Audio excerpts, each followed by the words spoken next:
കള്ളനെ പിടിക്കുന്നത് പോലീസാണെങ്കിൽ ഇനി നിങ്ങൾക്കും കള്ളനെ പിടിച്ചു തുടങ്ങാം. പറഞ്ഞു വരുന്നത് സൈബർ കുറ്റകൃത്യങ്ങളെക്കുറിച്ചാണ്. നിങ്ങളുടെ സുഹൃത്തിൻ്റെ പേരിൽ ഒരു വ്യാജ ഫേസ്ബുക്ക് പേജ് സൃഷ്ടിക്കുന്നു. എന്നിട്ട് നിങ്ങളുടെ സുഹൃത്താണെന്ന നിലയിൽ അയാൾ നിങ്ങളോട് പണം ആവശ്യപ്പെടുന്നു. അയാളുടെ ഫോൺ നമ്പറും ബാങ്ക് അക്കൗണ്ട് നമ്പറും പേരുമെല്ലാം നിങ്ങൾക്ക് അയച്ചു നൽകിയിട്ടുണ്ട്. അതിലേക്കാണ് നിങ്ങളോട് പണം അയച്ചു നൽകാൻ ആവശ്യപ്പെടുന്നത്. നിങ്ങളുടെ ജാഗ്രത കൊണ്ടും യുക്തി കൊണ്ടും നിങ്ങളത് സൈബർ തട്ടിപ്പാണെന്ന് മനസ്സിലാക്കുന്നു. ഭാഗ്യത്തിന് ഇപ്പോൾ നിങ്ങൾ സൈബർ തട്ടിപ്പിൽ നിന്നും രക്ഷപ്പെട്ടിരിക്കുന്നു.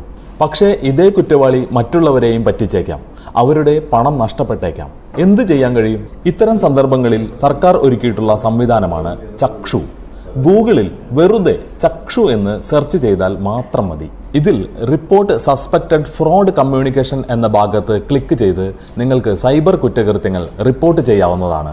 നിങ്ങളെ പറ്റിക്കാൻ ശ്രമിച്ച കുറ്റവാളിയുടെ ഫോൺ നമ്പർ, നിങ്ങൾക്ക് അയച്ചു തന്ന സന്ദേശങ്ങളുടെ സ്ക്രീൻഷോട്ട്, URL എന്നിവ നിങ്ങൾക്ക് ഇവിടെ സമർപ്പിക്കാവുന്നതാണ്. ഇങ്ങനെ ഏത് തരം സൈബർ കുറ്റകൃത്യങ്ങളും നിങ്ങൾക്ക് റിപ്പോർട്ട് ചെയ്യാൻ കഴിയും. സൈബർ ഹെൽപ്പ് ലൈൻ നമ്പർ മറക്കണ്ട, 1930.